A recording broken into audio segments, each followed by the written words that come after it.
নমস্কার বন্ধুরা, একেএস ফ্যামিলিতে তোমাদের স্বাগত। আশা করি সকলেই ভালো আছো।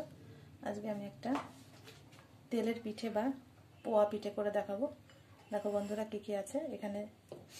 চালের গুঁড়ো আছে, বাজারের থেকে কেনা শুকনো চালের গুঁড়ো।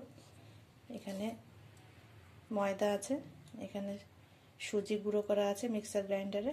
এখানে চিনিটাকে গুঁড়ো করে নিয়েছি, নারকেল করা আছে, গুড়টা আছে, এখানে গুড় গ্রেট করে নিয়েছি, এখানে লবণ আছে, এখানে আছে দুধটা খুব ভালো করে আমি জাল করে নিয়েছি, আর লাগবে সাদা তেল। দেখো বন্ধুরা, আমি কিভাবে পোয়া পিঠাটা বানাই দেখে নাও। আমি প্রথমে 1 কাপ সুজি এখানে মিক্সার গ্রাইন্ডারে গুঁড়ো করে নিয়েছি। 1 কাপ সুজি দিয়ে দিলাম।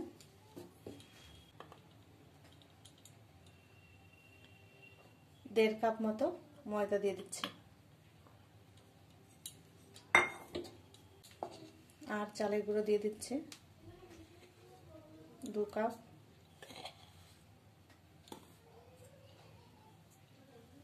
এর মধ্যে আমি একটু মৌরি দিয়ে দেবো, একটু গুড় দিয়ে দিচ্ছি, নারকেল কোড়া দিয়ে দেবো, আর চিনি গুঁড়ো দিয়ে দেবো সামান্য, দেবো একটু লবণ। এবার আমি সব মিশ্রণগুলোকে ভালো করে মাখিয়ে নেব।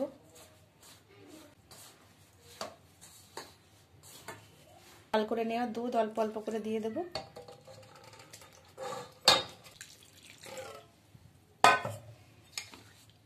ভালো করে এবার সমস্ত কিছু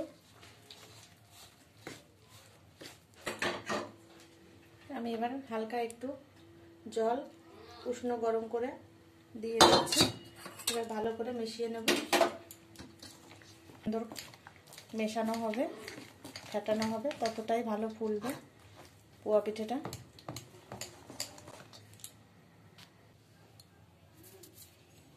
দেখো বন্ধুরা, আমার ব্যাটারটা হয়ে গেছে মালপোয়ার। এই অবস্থায় আমি ঢেকে রেখে দেবো 5 থেকে 7 মিনিটের জন্য। তারপরে যদি এর মধ্যে সুজি দেওয়া আছে, একটু গাঢ় হয়ে গেলে যদি জলের প্রয়োজন হয় তাহলে একটু জল মিশিয়ে নেব, কিংবা দুধ মিশিয়ে নেব। আমি ঢেকে রেখে দিচ্ছি। সাদা তেল দিয়ে দিচ্ছি। তেল গরম হয়ে গেছে, আমি একটা পিঠে দিয়ে দিচ্ছি।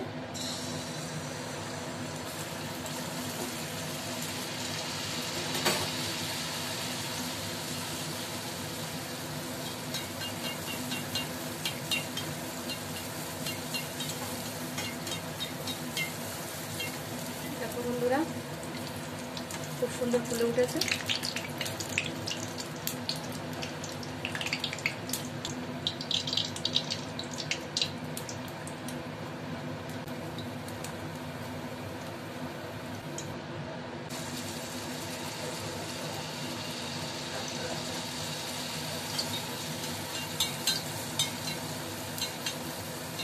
দেখো বন্ধুরা, খুব সুন্দর কিন্তু ফুলে উঠেছে। আমি কিন্তু এর মধ্যে কোনো বেকিং পাউডার, বেকিং সোডা কিচ্ছু দিইনি।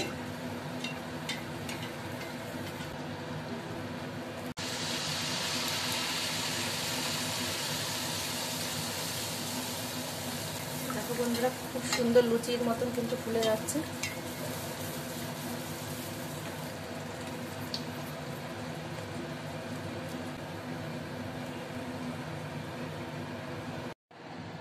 দেখো বন্ধুরা, আমার তেলের পিঠা বা মালপোয়া পিঠে হয়ে গেছে তৈরি করা।